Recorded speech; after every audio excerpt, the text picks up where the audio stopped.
머리가 벗겨졌는데 우리 주교님은 아직도 머리가 나셔갖고 모자를 앞에다 쓰는데 참 보기 좋더라고. 그랬더니 은퇴 신부님 10분이 황 신부 주교님한테 가갖고 샴푸 못 쓰는지 좀 알아봐 달라고 막 그러더라고요. 그런데 우리 식사를 한 총회장님, 그 동탄의 총회장님이 신부님, 저는 40부터 머리가 완전히 벗겨졌는데 한 번도 머리 벗겨진 것 때문에 스트레스 받은 적이 없다는 거예요. 그게 무슨 소리냐? 그랬더니 자기 부인이 40에 본당 3옥 임원이었는데 3옥회를 하고 집에 들어오면 막 짜증을 내고 들어온대요. 그 문을 열고 딱 한다는 부인이 첫 입을 열어서 하는 소리가 답답해 죽을 뻔했다고. 여보, 3옥회가 그렇게 답답해? 그러면 그 부인이 그런데 여보, 나는 3옥회를 하는데 60이 먹은 그 본당의 회장님들이 머리가 빽빽하게 꽉 차 있으면은 그 머리를 보고 회의를 하면 가슴이 답답하다는 거야.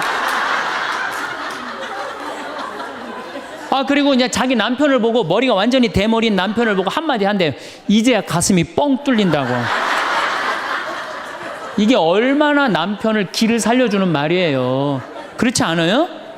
그러니까 여자는 맛도 있고 멋도 있고 누구 기도 살려줘? 남편 기도 살려줘야 되는 거예요. 부처님은요 7종류의 아내가 있다고 그래요. 첫째, 남편을 죽이는 아내가 있대요. 더러운 마음을 가지고 남편에 대한 사랑이 없고 남편을 업신여기는 아내. 아내가 권력 있으면 남편이 모든 것을 참고 침묵하기 때문에 그 참느냐고 빨리 죽는데요. 남편을 죽이는 아내가 있대요. 두 번째는 도둑과 같은 아내가 있대. 남편이 힘들게 돈 벌어 갖고 오면은 그거 그냥 막 써갖고 그냥 살림살이 엉망으로 하는 아내. 도둑과 같은 아내. 셋째, 주인과 같은 아내. 주인 행세하는 거죠. 그래갖고 그냥 자기는 일 안 하고 남편 막 시키는 주인과 같은 아내가 있고. 그 다음에 네 번째는 어머니와 같은 아내가 있대요. 항상 남편을 사랑하며 자식 대하는 것처럼 남편을 보호해주는 아내가 있대요. 그 다음에 누이 동생과 같은 아내. 남편을 섬기기를 다하고 자매와 같은 귀여움을 떨고 애교를 떠는 그런 누이 동생과 같은 오빠 하면서 그런 아내가 있다는 거예요. 그 다음에 친구 같은 아내가 있다는 거예요. 직장에서 마치고 피곤해서 돌아오면은 남편을 반가이 맞이해주고 술 한잔을 하면서 하루를 이야기를 나누는 친구 같은 아내. 그 다음에 이건 시대에 좀 안 맞지만은 종과 같은 아내, 남편을 극진히 섬기는 아내가 있다는 거예요. 여러분들은 7번째 중에 몇 번째에 들어가세요?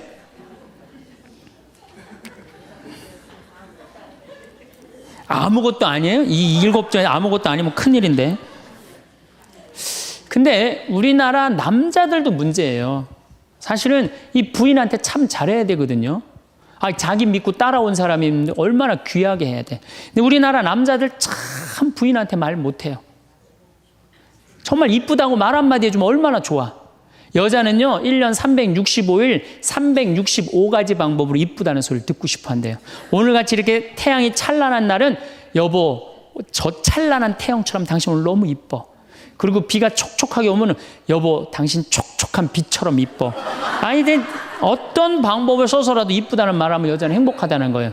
그리고 요리를 해주면 맛있다고 먹으면은 김치찌개, 이렇게 맛있는 김치찌개 먹을 수 있는 사람은 세상은 나 하나밖에 없다고. 이렇게 정말로 이런 말을 해줘야 되는데 생전 뭐 맛있다, 맛없다 그런 말 안 하면은 여자가 밥할 맛 나겠어요? 안 나죠? 그럼요. 그리고 한 30년 밥 얻어먹었으면 이제 설거지는 해야지. 그렇게 얻어먹었으면 설거지는 해야지. 양심 있는 거 아니야? 그렇지 않아요? 여자는 언제 행복하냐면 남편이 자기 살림을 도와줄 때 행복하다고 그러더라고요. 내 얘기를 듣고 어떤 형제님이 17년 동안 설거지할 생각을 한 번도 안 했대. 17년 동안. 그래갖고 이제 내 얘기를 듣고 이제 자기도 이제 해봐야 되겠다. 그렇게 생각을 하고 저녁에 여보, 당신 반찬하냐고 애쓰고 밥하냐고 애썼으니까 내가 설거지 해줄게. 앉아서 텔레비 봐. 그랬더니 부인이 그러더래요. 2번 청소하게 하지 설거지하게 하지 말고 그냥 가만히 있으라고 그러더래요.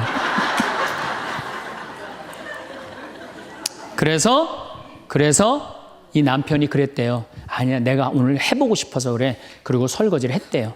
그리고 이제 그 형제는 미사 해설하러 성당에 갔는데 메시지가 왔대요. 여보, 나는 오늘 당신이 한 설거지 지금 다시 하고 있어. 하지만은 오늘처럼 행복한 날은 없어. 17년 결혼 생활 중에 오늘처럼 행복한 날은 없어. 고마워. 내 살림살이를 도와줘서. 그 메시지를 형제님이 나한테 보냈어요. 신부님, 요 조그만 거 이렇게 행복할 수 있는데 내가 왜 이제까지 안 했는지 모르겠다고. 그러니까 우리 정말 부인한테, 정말로 자매님들한테 서비스 해줘야 돼. 이제는 서로를 사랑해야 돼요. 서로를 사랑하고 아껴줘야 돼요. 근데 우리나라 남자들이 얼마나 말을 못하냐면 이게 진짜로 있었던 일이에요. 65살 먹은 형제님이 꿈을 잘 꾼 거야. 그래갖고 로또를 산 거야, 금요일 날. 그래갖고 그냥 가슴이 부풀은 거야. 그냥 부인한테 막 자랑을 한 거야. 내가 꿈을 꿨는데 이번 된다. 그리고 보통 꿈이 아니다. 막 돼지가 막 수천 마리 왔다 갔다 한 꿈을 꿨는지.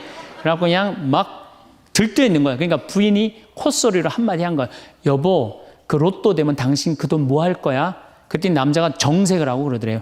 내가 이 로또 되면은 온 세상 사람한테 다 나눠줘도 당신한테는 한 푼도 안 줄 거야. 아니, 아직 된 로또도 아닌데. 당첨되고 난 다음에 그러면 몰라도 당첨도 안 됐는데. 그냥 이렇게 말하면 얼마나 좋아요. 여보, 당신 평생 나한테 시집 와갖고 고생만 했는데 내가 로또 되면 내가 당신 다 줄게. 쓰고 싶은 대로 다 써. 아니, 당첨도 안 된 로또인데 그렇게 말하면 얼마나 기분이라도 좋아요. 근데 그냥 내가 온 세상 사람한테 다 나눠줘도 당신한테 한 푼도 안 줄 거야. 이게 할 말이에요. 근데 우리나라 남자들이 이런다고요. 다른 형제님들이 마누라 너무너무 이쁘고 좋겠다고 살아봐라야 눈 한번 하얗게 뜨고 하면 독사가 그런 독사가 없다. 이런 말 해야 되면은 우리 마누라는 얼굴만 이쁜 게 아니라 마음은 비단이야. 기분이 얼마나 좋아요. 참 고운 말을 못하는 거야. 그냥 온 세상 사람한테 다 나눠줘도 당신한테는 한 푼도 안 준다. 그러니까 이 부인이 너무 열받아갖고 한 달 반 동안 밥을 안 해줬대요. 그리고 진짜 무서운 건 집안에서 폭력이에요. 폭력. 더욱이 남자가 여자를 때리는 건 있을 수 없는 일이에요. 부부가요, 때린다는 건 있으면 안 돼요. 아니, 여자가 남편한테 결혼을 할 때는 이 험난한 세상, 저 힘 있는 남자한테 보호받고 싶어서 결혼하는 거 아니에요? 그렇지 않아요, 보통? 그런데 그 남편이 자기를 때린다고 생각하면요, 이건 치욕이에요, 여자한테는. 그래서 남자가 여자를 때리면 안 돼요. 정말로 이것도 진짜 있었던 일인데 70이 다 돼가는 할머니인데 평생 남편한테 맞으면서 살았대요. 그런데 또 친구 하나가 평생 남편한테 둘이 이제 할머니가 이제 둘이 친구야. 서로 맞고 살아갖고. 근데 그 평생 맞은 할머니가 하루는 이 친구 할머니한테 전화를 한 거야. 막 웃으면서 전화했대.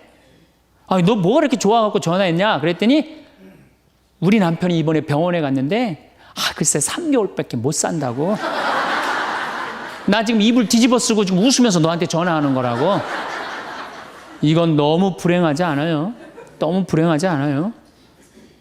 정말로 자기 부인 아파서 죽는데 따라 죽는 남편도 있는데 이게 그냥 자기 남편 3개월밖에 안 산다고 이불을 뒤집어 쓰고 막 웃으면서 그냥 전화를 할 정도면 이건 같이 살지 말아야지. 그렇죠? 그러니까 여러분들 남편한테 잘하세요. 또 여기 있는 우리 형제님들 누구한테 잘해요? 그래도 나이 먹어갖고요. 여러분들 지금 신부님 난 도저히 우리 남편하고 못 살 거예요. 지금 바꿔봐야 거기서 거기에요. 지금 바꿔봐야. 자, 남자하고 여자하고 얼마나 서로를 이해를 못하느냐 하면은 남자는 하루에 2,000마디만 하면은 말 끝난대요. 근데 여자는 하루에 6,000마디를 해야 된대요. 그러니까 여자가 훨씬 말이 많은 거죠. 남자는 직장에 갔다 오면 할 말 끝난 거예요.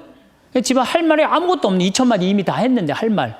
남자로 사람으로서 할 말 끝났는데 뉴욕의 게리 머카스라는 교수가 이 통계를 냈어요. 그래갖고 여자는 남자가 남편이 집에 들어올 때만 기다리는 거야. 뭐 이웃집 아줌마 얘기도 하고 싶고 본당시 뭐 욕도 하고 싶고 막 그래갖고 기다리고 있는데 남편이 들어와서 여보, 그 집 남편은 그렇게 힘들게 돈을 버는데 여자는 맨날 찜질방 다니고 그냥 밍크코트 입고 다니고 정신 나간 여자라고. 그럼 남편은 할 얘기가 없는 거야. 쓸데없는 소리 하지 말고 밥이나 내놓으라고. 그럼 여자 미치는 거예요. 진짜 괜찮은 남자들은 어떤 남자들이냐면은 그래 여보? 그럼 안 되지. 부인이 살림을 잘 살아야지. 남자가 그렇게 고생을 하는데 추임새를 넣어주고 속으로 외우세요. 500마디, 1000마디, 2000마디. 그래갖고 딱 속으로 4000마디 딱 끝나면 여보 이제 자자. 이래야지 이 남자는 후환이 없는 남편이에요. 여자 말을 들어줘야 돼요. 그래서 남자하고 여자하고 틀린 점이 이거야. 반대로 우리 자매님들은 여자는 흥분을 하면 5분이면 흥분이 끝난대요. 그래갖고 막 장보러 들어와갖고 막 욕을 5분만 하면은 아무 일도 없었던 듯이 부엌에 들어가고 콩나물도 따고 멸치 대가리도 딴대요. 아무 일도 없었던 듯이. 근데 남자는 5분 동안 바가지 긁을 동안 가만히 있는데요. 5분 지나면 그때부터 성질이 나기 시작한대. 근데 남자는 한번 성질이 나면 최소한 30분은 성질을 내야 된대. 그래갖고 5분 지나고 나가고 이제 그때부터 이제 여자는 마음이 착 가라앉은 상태에서 저녁 준비를 하는데 그때부터 남자는 이제 거실에서 소리 지르는 거야. 내가 말이야 뭘 잘못했다고 네가 맨날 그러냐고 막 소리 지르면 마음이 가라앉은 여자가 나와서 남자 불을 질러요, 속에다가. 뭐라고 그러냐면 당신은 말만 하면 이렇게 성질을 내고 그러느냐고. 자기는 이미 다 흥분 가라앉은 상태에서 막 성질 내는 남편한테 불은 자기가 질러놓고. 그러면 안 된다는 얘기죠. 30분 동안 길길이 뛰게 놔두란 얘기예요. 성질을 건드려 놨으면은.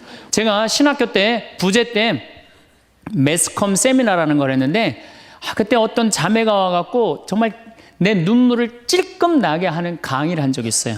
이 자매가 아들이 셋 있었대요. 근데 아들이 셋 있는 집은 항상 둘째가 문제예요. 첫째는 첫째라고 잘해주고 막내는 막내라고 잘해주죠. 그렇죠?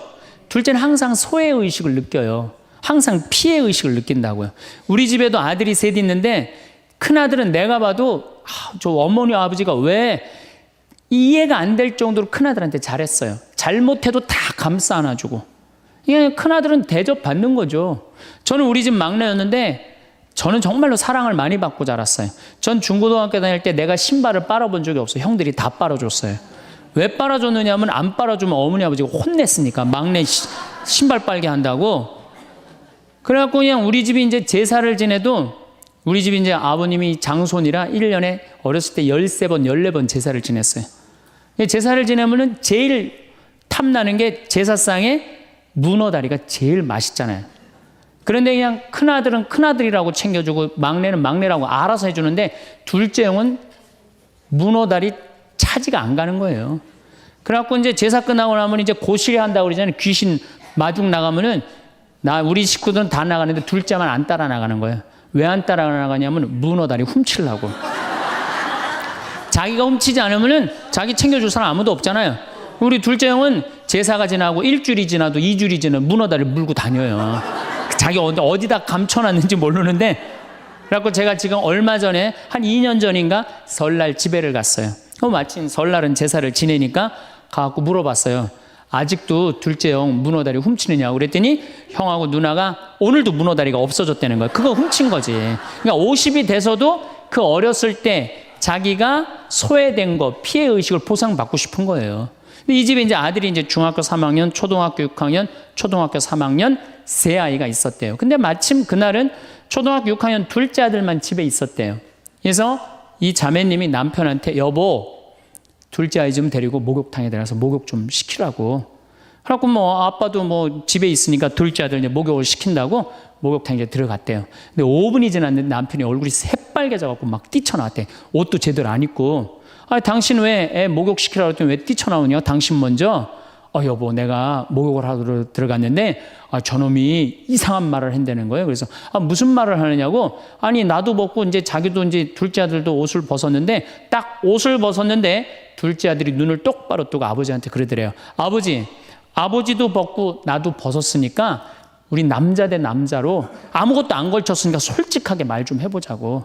그래서 이놈은 무슨 얘기를 하느냐. 아니 초등학교 6학년 놈이 딱 빨개 벗고 아버지도 벗고 나도 벗었으니까 우리 솔직하게 얘기 좀 해보자고. 그러니까 얼마나 당황스러워요. 그래서 무슨 얘기냐 그랬더니 아버지는 날 정말로 사랑하는 거냐. 무슨 소리냐. 지난 겨울에 아버지가 밤에 두부 심부름 시켰을 때 난 너무너무 밤에 나가는 게 무서웠다. 왜냐하면은 동네에 불량 형들이 걸리면 돈을 뺏고 그래서 난 밤에 나가는 거 너무너무 싫었다. 중학교 3학년 큰형도 있는데 내가 그래서 큰형 왜 안 시키냐고. 그러니까 아버지가 나한테 소리 지르고 나한테 갔다 그래서 내가 울면서 갔다 왔다. 내가 그렇게 무서운데 얼마나 내가 서러웠는지 알았느냐. 그 아버지 나 사랑하는 거냐. 내가 그렇게 마음고생하는 걸 아냐. 뭐 아버지 할 말 없지.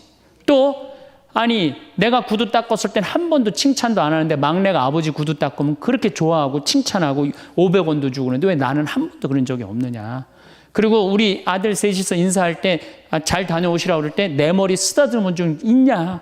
한 번도 없다. 막내 머리만 쓰다듬어 줬지. 날 사랑하는 거냐. 아들이 그냥 그렇게 물어보는 거예요. 당황스러운 거죠.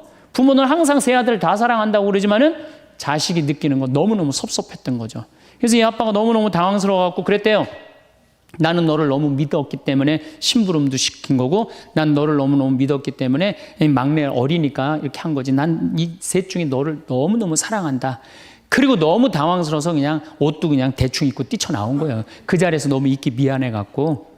그래갖고 제가 어떻게 하나 보라고 그랬더니 문을 빼꼼히 열고 보니까 아들이 눈에는 눈물이 뚝뚝뚝 떨어지는데 입에는 미소가 있더라는 거예요. 아빠가 날 사랑한다고 그러니까. 그러니까 누가 사랑하는 게 커요? 자식이 부모 사랑하는 게 큰 거예요. 그 사랑을 부모가 까먹고 자꾸 자식한테 못되게 하는 거죠. 그래서 여러분들 정말로 우리가 부모라는 게 중요해요. 아버지가 없는 자식들은 참 힘들어요. 아버지가 없는 자식들은. 여러분들 그 삼국 통일을 한 궁예, 왕건, 견우, 후백제, 거기에 궁예 얘기를 좀 할게요. 궁예가요, 뭐 역사적으로 뭐 확실하진 않지만 47대나 48대 경문왕 아들이었대요. 이 셋 중에 제일 난 사람이에요. 왕건은 귀족 아들이고 견우는 평민 아들이야.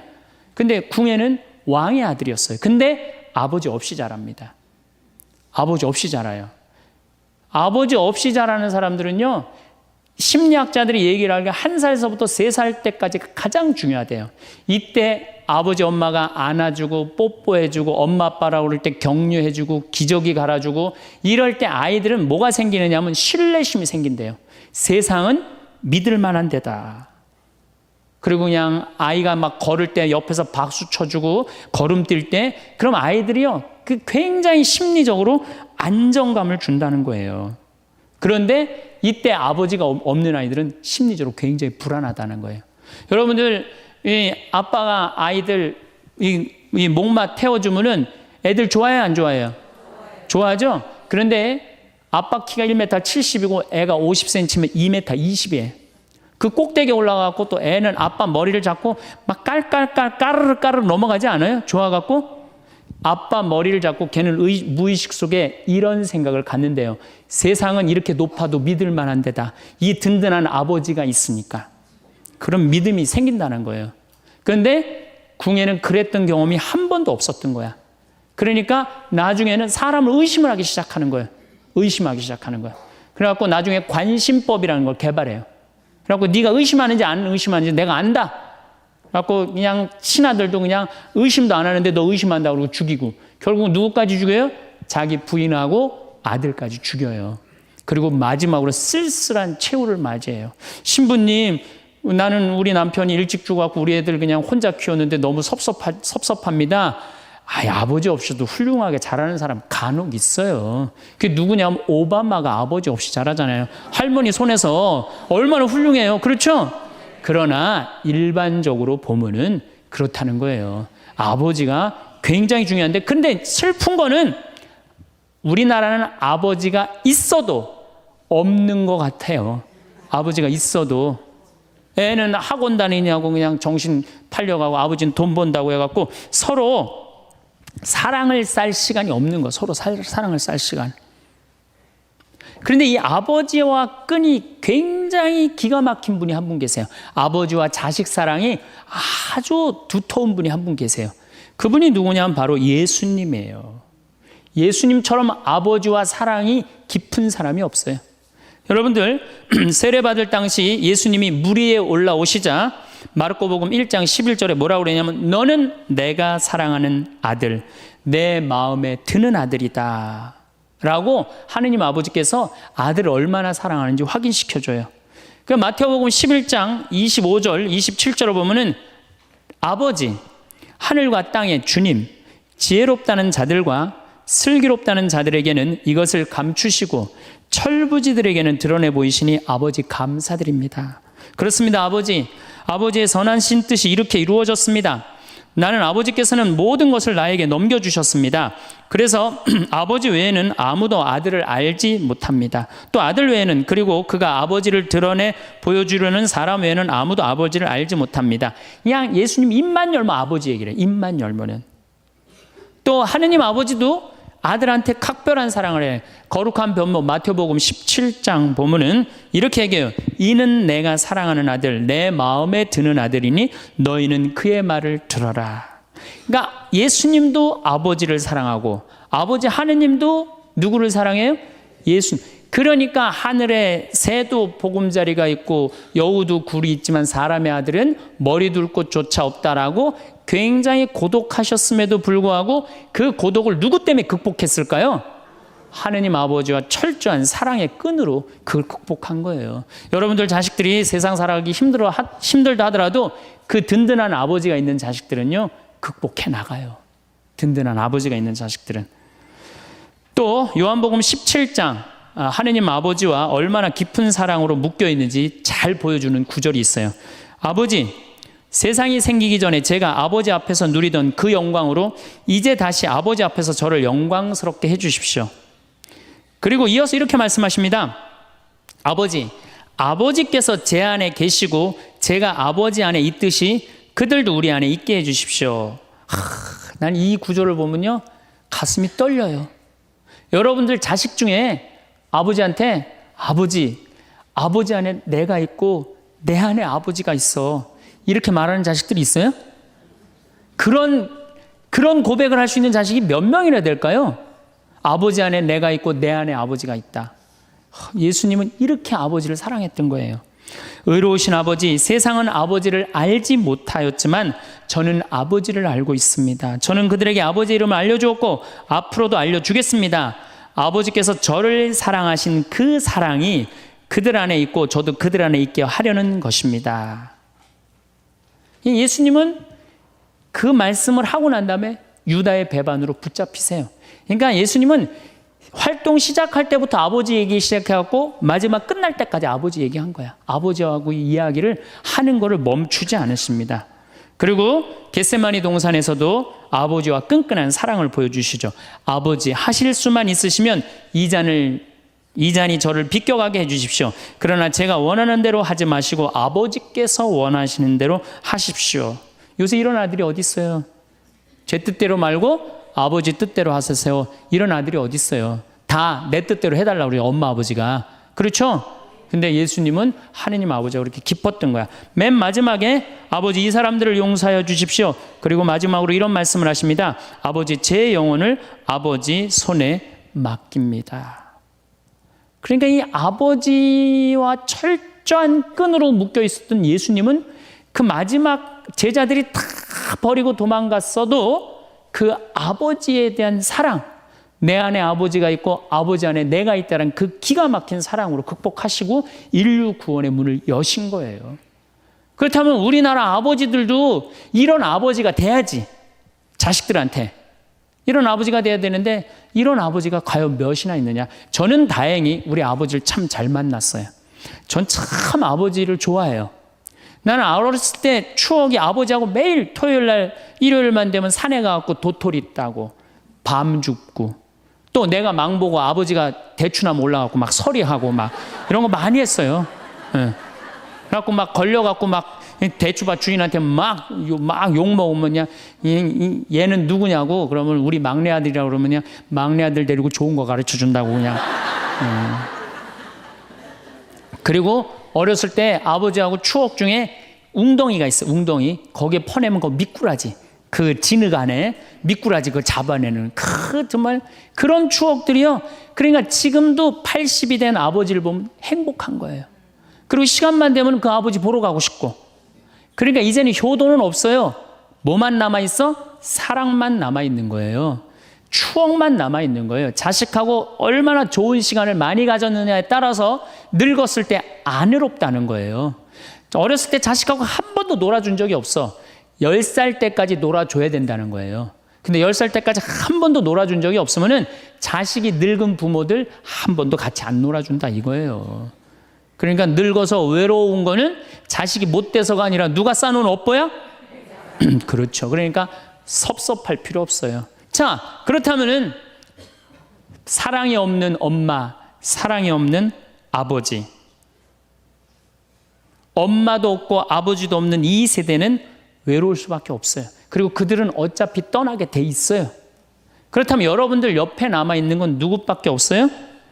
남편. 그렇죠. 50살에 자식들 떠나면 50부터 100살까지 여러분들 옆에 남아있을 수 있는 유일한 사람은 남편밖에 없어요. 근데 여러분들 그 남편한테 잘해요? 옛날에는요, 부모한테 자식이 전부였어요. 왜 옛날에는 부모한테 자식이 전부였느냐면 20살에 결혼해갖고 내가 40살이 되면은 자식이 20살이 돼요. 그러면은 되게 50살까지밖에 못 살았어요. 그럼 자식이 몇 년 효도하면 되냐면 10년만 효도하면 돼요. 그러면 알아서 죽어줘 주니까. 그러니까 옛날엔 자식이 부모한테 애절해서 안 애절했어요? 애절했어요. 그리고 20살 먹은 아들이 왜 50살 먹은 부모한테 죽지 말라고 왜 그렇게 손가락 깨물어서 입에 단지해주고 허벅지 살 잘라갖고 울며 불며 죽지 말라고 그랬을까요? 20살 된 이 아들은 동생이 17살, 14살, 11살, 8살, 5살, 2살 동생이 줄줄이 있는 거야. 근데 엄마 아빠가 지금 죽으면 이거 누가 키워야 돼? 자기가 키워야 되니까 죽지 말라고 그러는 거예요. 죽어도 이거 누구까지 다 키우고 죽어? 막내까지 키우고 죽어라 이거야. 근데 만약에 우리 엄마 아버지가 막내까지 다 키웠다? 그럼 엄마 아버지 나이가 60이 되는 거예요. 그래서 60까지 산 부모한테 너무 고맙다고 차려준 잔치가 환갑잔치예요. 근데 이 환갑진갑 다 받아먹고 갈 생각을 해요, 안 해요?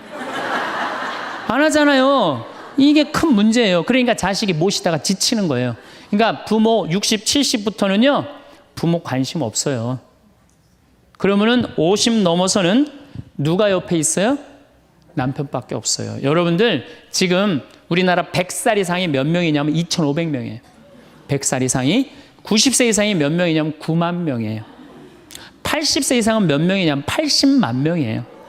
70세 이상은 몇 명이냐면 240만 명이에요. 그러니까 이제 안 죽어. 안 죽어요. 여기 죄송하지만 60세 넘으신 분들 손 들어보세요. 손 들어 괜찮아요. 이게 문제라는 거예요, 이게. 자식은 이미 떠나 있고 50 넘었고 60 넘어갖고는 누가 옆에 있어요? 남편밖에 없어요. 그러면은 자식한테 잘해야 됩니까? 남편한테 잘해야 됩니까? 남편한테 잘해야 돼요. 우리나라는요 안사람 바깥사람 제도가 있어요. 그래갖고 안사람은 집에서 애 놓다 죽고 바깥사람 바깥에서 돈 벌다 죽었어요. 근데 이게 의술이 좋고 영양이 좋고 고생을 안 하다 보니까 바깥사람이 50이 넘어도 안 죽는 거야. 안 죽어갖고 직장에서 쫓겨나갖고 집안에 들어와서 안사람이 돼버려요. 딱 안방에 이제 들어앉아 있는 거죠. 예. 근데 집안에 들어와갖고 부인 일을 도와주면 좋은데 도와줘요, 안 도와줘요? 안 도와주고 그냥 할 일 없으니까 마누라 하는 일 챙겨내, 안 챙겨내요? 챙겨내죠? 미치는 거지 그때부터. 젊었을 때는 맛있는 거 차려놓고 여보 일찍 들어와 그래도 생전 안 들어오더니 이제 50 넘어서는 굳이 집에 안 들어와도 되는데 때 따라 철 따라 집에 들어오네. 그러니까 여러분들이 자식들 품에 안하고 키울 때는 외로운지 몰라요. 그렇죠? 근데 자식 떠나고 나면은 체인징 파트너를 해요. 이쁜 자식은 떠나고 쭈글쭈글한 남편이 돌아오는 거야. 그런데 50부터 110살까지 살려면은 젊었을 때 같이 여행 다니는 추억도 있어야 되고 젊었을 때 사랑도 쌓여 있어야지 50 넘어갔고 100살까지 그 추억 먹고 살 거 아니에요. 근데 그런 추억이 하나도 없어. 그 50 넘어갖고 와갖고 그냥 잔소리만 하고 그냥 그러면은 그 남편이 싫은 거예요. 그러니까 서로 한 집에 살지만은 각방 따로 쓰고 외롭게 사는 거죠. 그래도 여러분들은 괜찮아요. 여러분들은 우리 신부들은요 진짜 불쌍해요. 생각을 해봐요. 20살에 신학교 들어갔어요. 그래서 30에 신부 돼요. 그래갖고 옛날엔 75세 은퇴였어요. 75세 은퇴. 75세는 그래도 괜찮았어요. 은퇴하고 그냥 거의 바로 이제 세상 떠나시니까 요즘 70세로 은퇴가 내려왔어요. 그리고 이제 65세로 내린대요. 65세 은퇴해도 된다. 이렇게 내린대. 왜? 서울교구 우리 보좌 신부님들 뭐 10년, 12년, 13년 하잖아요. 그러니까 빨리 은퇴할 사람 빨리 하고 보좌들 빨리 본당 내보내야 되니까 빨리 은퇴해라 이거야. 그러면은 65세부터 은퇴해갖고 우리 부관장 신부는 110살까지 산단 말이야. 그러면은 20살에 신학교 들어갖고 65세까지 45년 혼자 살아. 그래갖고 65세 은퇴하고 110살까지 또 혼자 살아. 45년, 90년 혼자 사는 거야. 그래서 나는 우리 신부님들 은퇴시키는 거 반대하는 신부예요. 65세 은퇴시켜갖고 다시 보좌 신부로 발령을 내라. 보좌 신부로 발령을 내갖고 아니 고해성사 듣게 하면 되잖아요. 아 얼마나 여러분들 속에 있는 얘기하고 싶은 거 많아요. 그렇죠? 아 그럼 고해성사 듣게 하고 또 굳이 신부님들 65세 넘어갖고 강론 안 해도 돼요. 미사 없는 강론하게 하면 되잖아. 강론하라 그러면 또 헨소리 또 하고 헨소리 또 하고 그러실 수 있으니까 얼마나 좋아. 차라리 65세에 은퇴시킬 거면 아예 60에 은퇴를 시켜서 장가를 그냥 보내라. 늙어선 좀 안 해롭게. 농담이에요, 농담. 우리보다는 여러분들이 훨씬 덜 외롭다는 거예요. 그렇지 않아요? 여러분들 남편도 있고 자식도 있고 손자도 있잖아요. 그러면 그 소중한 사람들한테 사랑하면서 살아야지. 우린 사랑할 사람도 없는데 여러분 사랑할 사람이 있잖아요. 그럼 조금만 내가 잘하면 되는데 그게 안 되는 거예요. 우리나라 여자들이요. 이 세상이 너무너무 여자 살기 좋은 세상이 돼갖고 여자들이 지금 뭐가 뭔지도 모르고 살아요. 집에서 남편들, 여러분들 남편들이 200만 원, 300만 원 벌어갖고 돈 갖다 주잖아요. 여러분들 길 지나가다 보면은 여러분들 10,000원 주는 사람 있어요? 지나가는 남자가? 없죠? 남편은 200만 원, 300만 원 한 달 뼈 빠지게 갖고 갖다 주잖아요. 그럼 잘해줘야 될 거 아니야. 그렇지 않아요?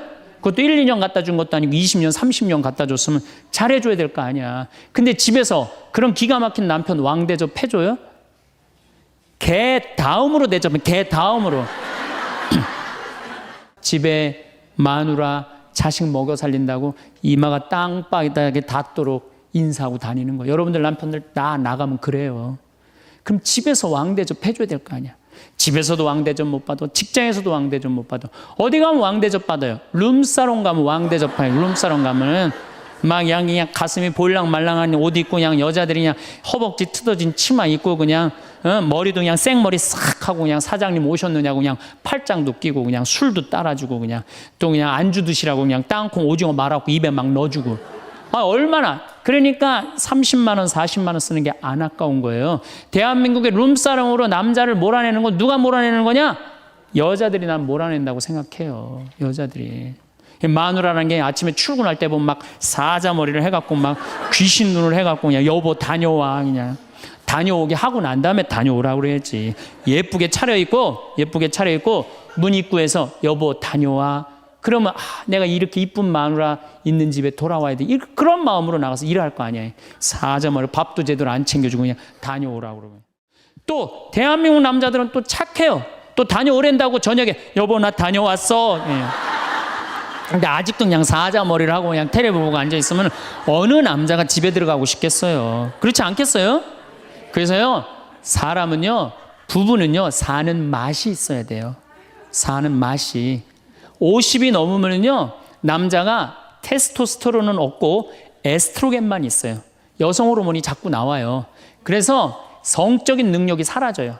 성적인 능력이 사라지니까 50 넘은 남자들은 무슨 낙으로 사느냐면 먹는 낙으로 사는 거예요. 먹는 낙으로.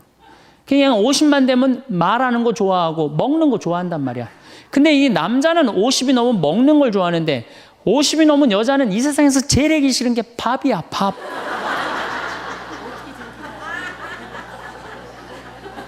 그러니까 그냥 둘이 사는데 왜 김치찌개를 끓여도 한솥 끓여. 그냥 하기 싫으니까 귀찮으니까 한솥 끓여갖고 그냥 다음날 아침에 그냥 그거 졸여갖고 아침상에 올려놓고 그냥 저녁엔 또 오늘같이 하루 피정하고 저녁에 이제 여보 나 저녁 집에 가서 먹을게 그러면 또 그거 볶아갖고 저녁상에 또 올려놓고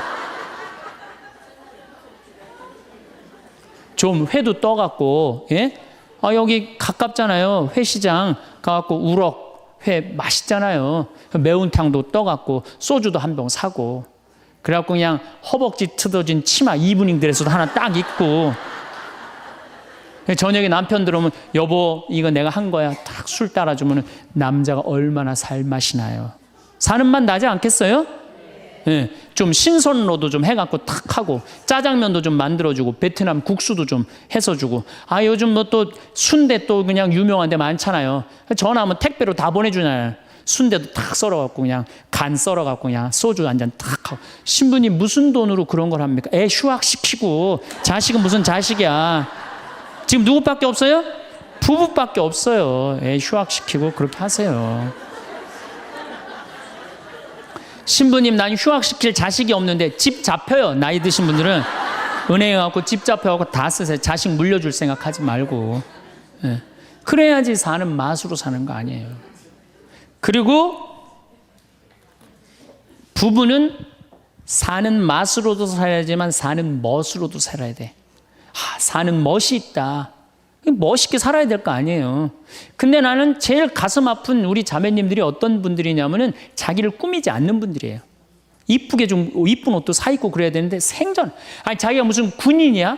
집에 있어도 파마를 해도 꼭 철모 뒤집어 쓴 거 딱 1년 내내 풀어지지도 않는 거 쓰고 앉아갖고 그냥 생전 그냥 마누라라는 게 그냥 맵시 있는 옷 한 번 제대로 입지도 않고. 그럼 남편이 사는 맛이 있어요? 사는 멋이 있어요? 좀 꾸며야죠, 본인이. 예쁜 옷도 좀 사서 입고, 좀 브릿지도 좀 넣었다가, 머리도 그냥 생머리도 했다가, 이쪽으로도 묶었다가, 저쪽으로도 묶었다가, 어느 날 좀 틀어도 올리고, 막 이래야지 그냥 남자가 사는 맛도 있고, 사는 멋도 있을 거 아니에요. 생전 그냥 옷도 그냥, 신부님 맵시가 있어야지 옷을 사 입죠. 그러면 좀 살도 좀 빼시고 그냥 이건 벤지 엉덩이지 구분도 안 되는 그냥 몸매를 가지고 그러니까 그냥 몸빼바지만 계속 짚고 이 집에 있으면은 어느 남자가 집에서 가고 싶어요.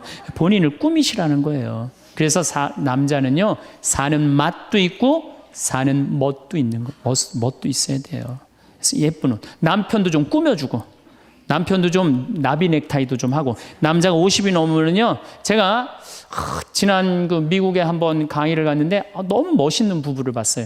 남편이 한 60쯤 돼 보이는데 식사를 같이 하려고 그러는데 남편이 살짝 머리가 벗겨졌더라고요. 근데 부인이 사각모를 탁 저기 뭐 차에 하더라고요. 남편을 바깥에서 만났는데 딱 했는데 부인이 여보 이거 써 탁 씌워주는데 너무 멋있더라고요. 여러분들 앞 백화점에 가갖고 남편 좀 사각모도 좀 멋있는 거 좀 중절모도 멋있는 거 사서 탁 씌우면 얼마나 좋아. 그렇지 않아요?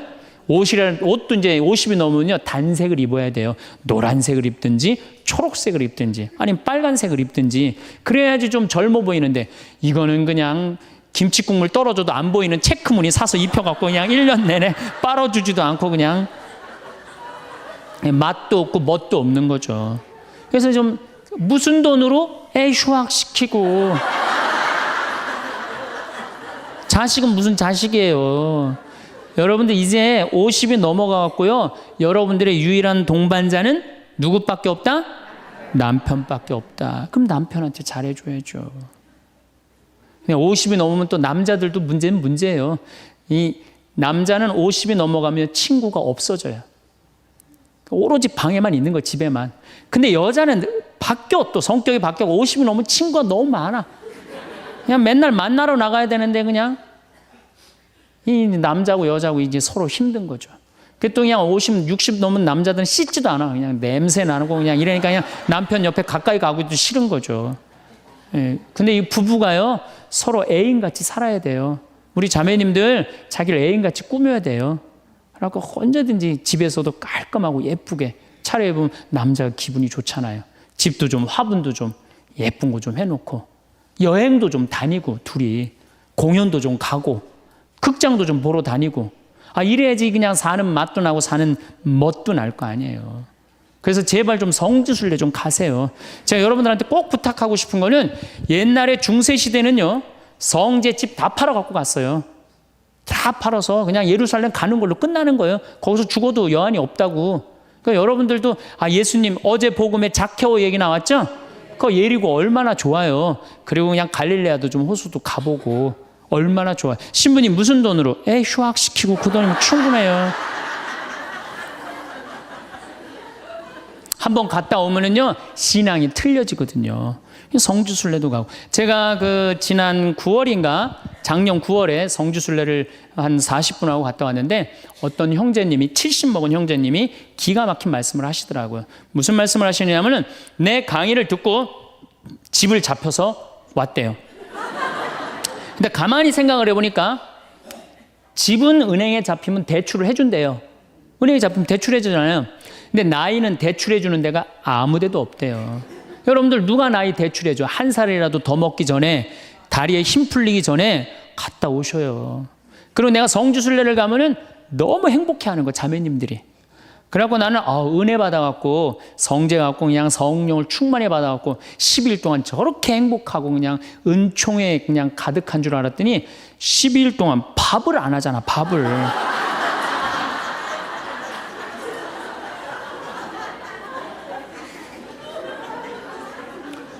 남편, 부부는 맛도 있고 멋도 있어야 되지만 기도 살려줘야 돼. 남편 기도 살려줘야 돼요. 아니 50이 넘어갖고 남편 기 살려줄 사람이 직장에서 기가 살겠어요? 사회에서 기가 살겠어요? 본인이 기가 살겠어요? 유일하게 기 살려줄 수 있는 사람은 누구밖에 없어요? 부인밖에 없어요. 부부가 50이 넘으면요, 자식들 떠나고 둘만 덩그랗게 집에 남아서 50년을 같이 살아야 돼요.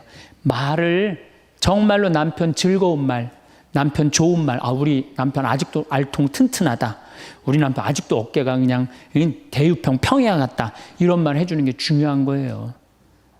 그런데 그냥 말을 진짜 못해. 내가 2000년 역사상 말 진짜 못하는 놈 한 놈 알고 있어요.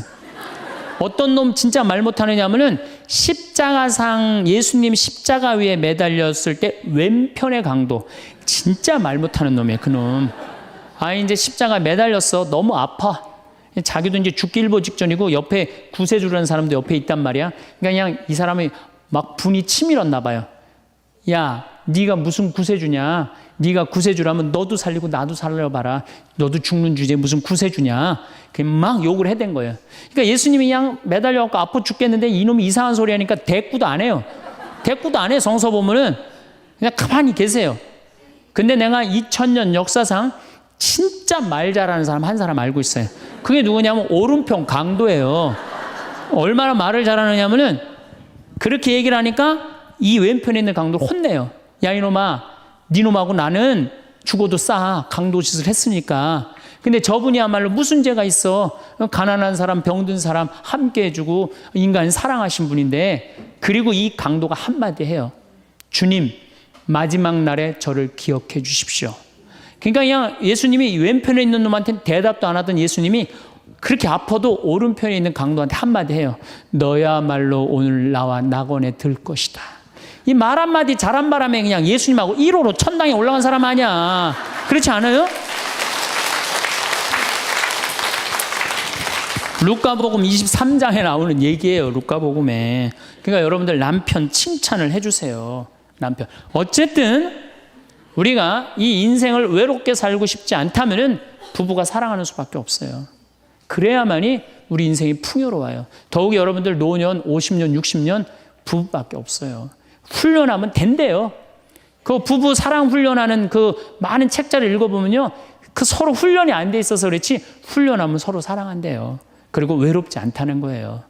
다음 시간에는 이제 정말로 그렇다면 구체적으로 우리가 외롭지 않는 방법에 대해서 이야기를 나누도록 하겠습니다. 감사합니다. 문득 거울 앞에 섰을 때 낯선 얼굴을 마주하는 것 같은 순간이 있습니다. 매일 보던 얼굴인데도 어쩐지 오랜만에 만난 사람처럼 어색하게 느껴지는 그런 때 말입니다. 바쁘게 살아오면서 잊고 지냈던 나라는 사람과 다시 만나게 되는 이 시간은 누구에게나 조금은 낯설고 조금은 막막하게 다가옵니다. 하지만 이 순간은 잃어버린 시간이 아닙니다. 오히려 이제껏 미처 돌보지 못했던 나 자신에게 온전히 집중할 수 있는 귀한 선물과도 같은 시간입니다. 지금부터 함께 나를 위한 시간을 어떻게 채워갈 수 있을지 천천히 이야기해 보겠습니다. 우리는 평생을 함께할 가장 오래된 친구가 있습니다. 바로 나의 몸입니다. 이 몸은 수많은 날들을 함께 견뎌온 동반자입니다. 그런데 우리는 종종 이 소중한 친구를 잊고 지냅니다. 아프지 않으면 관심을 두지 않고 무리하게 사용하기도 합니다. 이제는 이 오래된 친구와 진심으로 친해질 때입니다. 몸이 보내는 신호에 귀를 기울여 보세요. 어깨가 무겁다면 그것은 몸이 여러분에게 말을 거는 것입니다. 무릎이 시큰거린다면 잠시 쉬어가자는 메시지일지도 모릅니다. 이런 신호를 무시하지 말고 받아들이는 연습이 필요합니다. 오늘은 좀 쉬어가고 싶구나 하고 몸의 목소리를 들어주세요. 따뜻한 물에 발을 담그고 싶다는 몸의 요청을 들어주세요. 이것이 바로 나를 존중하는 가장 기본적인 태도입니다. 식사 시간은 단순히 배를 채우는 시간이 아닙니다. 하루 중 나를 위해 특별히 마련한 의식과도 같습니다. 창가에 앉아 햇살을 느끼며 천천히 한 숟가락씩 음식을 음미해 보세요. 좋아하는 그릇에 음식을 정성껏 담아보는 것도 좋습니다. 음식의 색깔과 향기를 느끼고 한 입 한 입 씹는 감촉에 집중해 보세요. 이렇게 먹는 행위 자체에 온전히 집중할 때 식사는 단순한 영양 섭취를 넘어 나를 위한 사랑의 표현이 됩니다. 무엇을 먹느냐도 중요하지만 어떻게 먹느냐가 더 중요할 때가 있습니다. 몸을 움직이는 것은 부담스러운 운동이 아니어도 됩니다. 그저 움직임 자체를 즐기면 충분합니다. 좋아하는 음악을 틀어놓고 가볍게 몸을 흔들어 보세요. 리듬에 맞춰 어깨를 들썩이고 고개를 끄덕이는 것만으로도 몸은 활력을 느낍니다. 아침 햇살이 좋은 날에는 밖으로 나가 걸어보세요. 발바닥으로 땅을 느끼고 바람이 피부를 스치는 감각을 온전히 경험해 보세요. 나무숲이 바람에 흔들리는 모습을 보고 새소리를 들으며 걷는 시간은 그 자체로 치유입니다. 목표를 정하지 않아도 됩니다. 그저 움직이는 것 자체가 즐거움이 될 수 있도록 나만의 방법을 찾아보세요. 마음도 집처럼 정리가 필요한 공간입니다. 우리는 살면서 많은 감정들을 마음속에 쌓아둡니다. 서운했던 기억이나 후회스러운 일들이 먼지처럼 쌓여 마음의 공간을 좁게 만듭니다. 이제는 이런 묵은 감정들을 하나씩 비워낼 때입니다. 과거의 어떤 선택이 마음에 걸린다면 그때의 나는 그럴 수밖에 없었다고 이해해 주세요. 그 순간 나는 최선을 다했고 그것만으로도 충분했다고 말해 주세요. 누군가에게 받은 상처가 아직도 아물지 않았다면 그 사람도 그럴 수밖에 없는 사정이 있었을 거라고 너그럽게 생각해 보세요. 이렇게 한 걸음 물러서서 바라보면 마음의 짐이 조금씩 가벼워집니다. 행복은 거창한 것이 아닙니다. 하루 동안 나를 미소 짓게 한 작은 순간들을 찾아보세요. 아침에 마신 차의 향이 유난히 좋았다거나 창밖으로 보이는 구름 모양이 예뻤다는 것만으로도 충분합니다.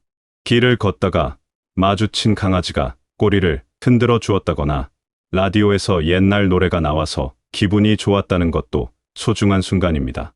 이런 반짝이는 순간들을 의식적으로 찾다 보면 우리의 하루는 생각보다 많은 기쁨으로 채워져 있다는 것을 발견하게 됩니다. 잠들기 전 오늘 하루 중 좋았던 일 3가지를 떠올려 보는 습관을 만들어 보세요. 처음에는 어렵게 느껴질 수도 있지만 점점 쉬워질 것입니다. 우울한 생각이 찾아올 때가 있습니다. 모든 것이 무의미하게 느껴지고 앞으로 나아갈 힘이 없는 것 같은 순간 말입니다. 이럴 때는 그 생각에 빠져들지 말고 한 걸음 떨어져서 바라보세요. 아, 내가 지금 이런 생각을 하고 있구나 하고 관찰자의 입장에서 바라보는 것입니다. 감정은 구름처럼 흘러갑니다. 아무리 짙은 먹구름도 결국 지나가고 다시 맑은 하늘이 나타납니다. 부정적인 생각도 마찬가지입니다. 그 생각이 나 자신은 아닙니다. 그저 지나가는 기분일 뿐입니다. 이렇게 생각하면 마음이 조금 편안해집니다. 이제 시간은 온전히 여러분의 것입니다. 이 시간을 어떻게 채울지는 전적으로 여러분의 선택입니다. 그저 흘려보내지 마세요. 설렘과 즐거움으로 채워보세요. 그 첫걸음은 나의 취향을 발견하는 것입니다. 어떤 색깔을 좋아하는지 생각해보세요. 파란색인가요? 초록색인가요? 아니면 따뜻한 주황색인가요? 좋아하는 색으로 내 공간을 조금씩 바꿔보세요. 쿠션 하나를 바꾸는 것만으로도 공간의 분위기는 달라집니다. 어떤 음악을 들을 때 마음이 편안해지는지 탐색해보세요. 잔잔한 클래식일 수도 있고 경쾌한 팝송일 수도 있습니다. 옛날 가요를 들으면 마음이 따뜻해지는 사람도 있을 것입니다. 좋아하는 음악을 찾았다면 하루 중 1시간은 음악을 들으며 보내는 것도 좋습니다. 음악에 온전히 집중하며 듣다 보면 마음이 평화로워집니다. 어떤 향기를 좋아하는지도 알아보세요. 꽃향기일 수도 있고 바다 냄새일 수도 있습니다.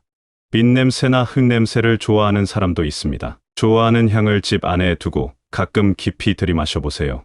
향기는 우리의 기억과 감정을 깨웁니다. 좋은 향기를 맡는 것만으로도 기분이 좋아집니다. 세상에 대한 호기심을 되살려 보세요. 저건 뭘까 하고 궁금해하는 마음을 허락하세요. 나도 한번 해볼까 하는 용기를 내보세요. 산책하다가 처음 보는 꽃을 발견하면 이름을 찾아보세요. 동네에 새로 생긴 가게가 있다면 들어가 보세요. 텔레비전에서 재미있는 요리가 나오면 따라 만들어 보세요. 이런 작은 탐험들이 일상의 생기를 불어넣습니다. 무언가 새로운 것을 배우고 싶다면 시작해 보세요. 잘해야 한다는 부담감은 내려놓으세요. 그림을 그리고 싶다면 서툴러도 괜찮습니다. 중요한 것은 붓을 쥐고 색을 칠하는 그 순간의 즐거움입니다. 악기를 배우고 싶다면 음이 틀려도 좋습니다. 소리를 만들어내는 과정 자체가 기쁨입니다. 글을 쓰고 싶다면 문장이 삐뚤빼뚤해도 됩니다. 내 생각을 글로 옮기는 경험이 소중합니다. 정원을 가꾸는 것도 좋습니다. 작은 화분 하나로 시작해도 됩니다.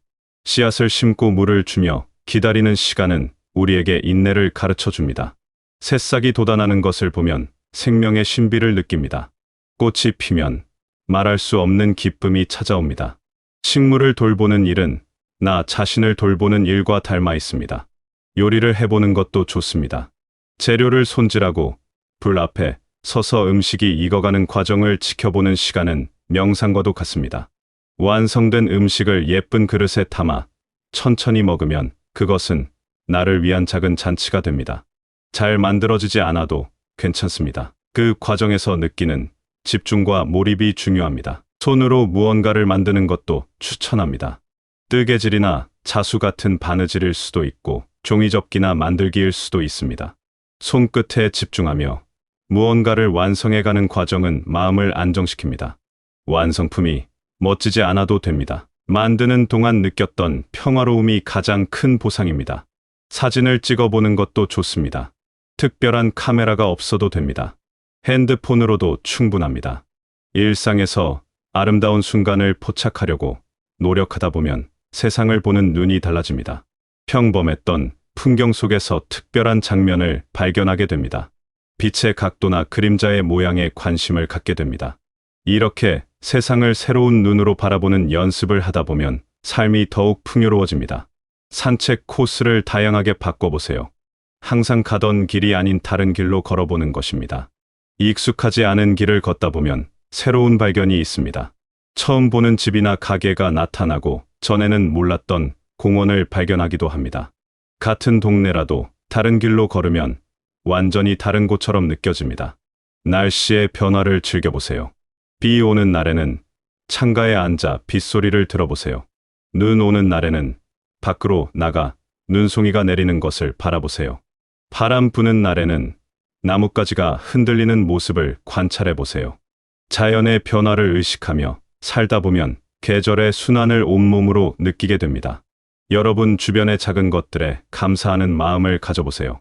아침에 눈을 뜰 수 있는 것, 따뜻한 물이 나오는 것, 지붕이 있는 집에 사는 것, 이 모든 것이 당연하지 않습니다. 감사하는 마음으로 하루를 시작하면 하루가 달라집니다. 잠들기 전에도 오늘 하루 감사한 일들을 떠올려 보세요. 작은 것에 감사하는 습관은 삶을 더욱 풍요롭게 만듭니다. 혼자 있는 시간을 두려워하지 마세요. 혼자 있는 시간은 고독이 아니라 나와 깊이 대화할 수 있는 소중한 시간입니다. 조용히 앉아 아무 생각 없이 멍하니 있어도 좋습니다. 그 시간 속에서 진짜 나를 만날 수 있습니다. 혼자서도 충분히 행복할 수 있다는 것을 알게 될 것입니다. 웃음을 잊지 마세요. 재미있는 프로그램을 보거나 유쾌한 이야기를 듣고 마음껏 웃으세요. 웃음은 최고의 약입니다. 웃을 일이 없다면 억지로라도 웃어보세요. 거울 앞에서 활짝 웃는 얼굴을 만들어 보세요. 신기하게도 억지로 웃다 보면 기분이 정말 좋아집니다.